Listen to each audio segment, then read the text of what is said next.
السلام علیکم ورحمۃ اللہ وبرکاتہ۔ محترم سامعین اور ناظرین، کرونا ویکسینیشن کا عمل جاری ہے۔ ہم اس رمضان کے مہینے میں اللہ تعالیٰ سے دعا کرتے ہیں کہ وہ اس ویکسین کو کرونا کی موت کا سبب بنا دے، اور پوری دنیا جس دکھ اور کرب سے گزر رہی ہے، اللہ تبارک و تعالیٰ اس دکھ اور کرب کا خاتمہ فرما دے اور اپنی رحمت کے ساتھ حالات کو درست فرما دے۔ سوال یہ ہے کہ رمضان کے مہینے میں دن کے وقت روزے دار کرونا ویکسین لگوا سکتا ہے یا نہیں؟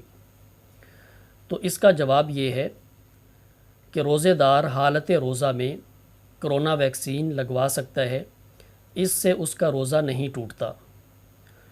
اس کی وجہ یہ ہے کہ جس طرح عام مریض حالت روزہ میں علاج کے لیے انجیکشن لگوا سکتا ہے اور اس انجیکشن سے اس کے روزے پر کوئی منفی اثر نہیں پڑتا، اس کا روزہ نہیں ٹوٹتا، اسی طرح یہ کرونا ویکسین بھی لگوائی جا سکتی ہے، اس سے بھی روزے پر کوئی اثر نہیں پڑتا۔ تو جیسے ایک عام مریض علاج کے لیے انجیکشن لگواتا ہے، خواہ وہ انجیکشن پٹھوں میں لگوائے، گوشت میں لگوائے یا وین میں لگوائے، جہاں مرضی وہ لگوائے، اس سے روزہ نہیں ٹوٹتا۔ اسی طرح کرونا ویکسین کا انجیکشن لگوانے سے بھی روزہ نہیں ٹوٹتا، کیونکہ یہ بھی علاج کے لیے ہے۔ تو نہ تو یہ کھانا پینا ہے اور نہ یہ کھانے پینے کے حکم میں ہے، یعنی نہ یہ ظاہری طور پر کھانا پینا ہے اور نہ یہ معنوی طور پر کھانا پینا ہے۔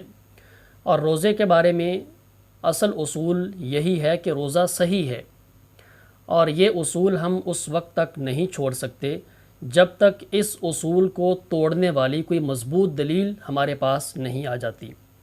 تو یہاں پر بھی اصل اصول یہی ہے کہ روزہ صحیح ہے، جب تک اس کے اپوزٹ کوئی بالکل واضح معاملہ نہیں آ جاتا، اس وقت تک ہم یہی کہیں گے کہ روزہ صحیح ہے۔ لہٰذا رمضان المبارک میں دن کے وقت روزے دار کرونا ویکسین لگوا سکتا ہے، اس کا روزہ نہیں ٹوٹتا۔ والسلام علیکم۔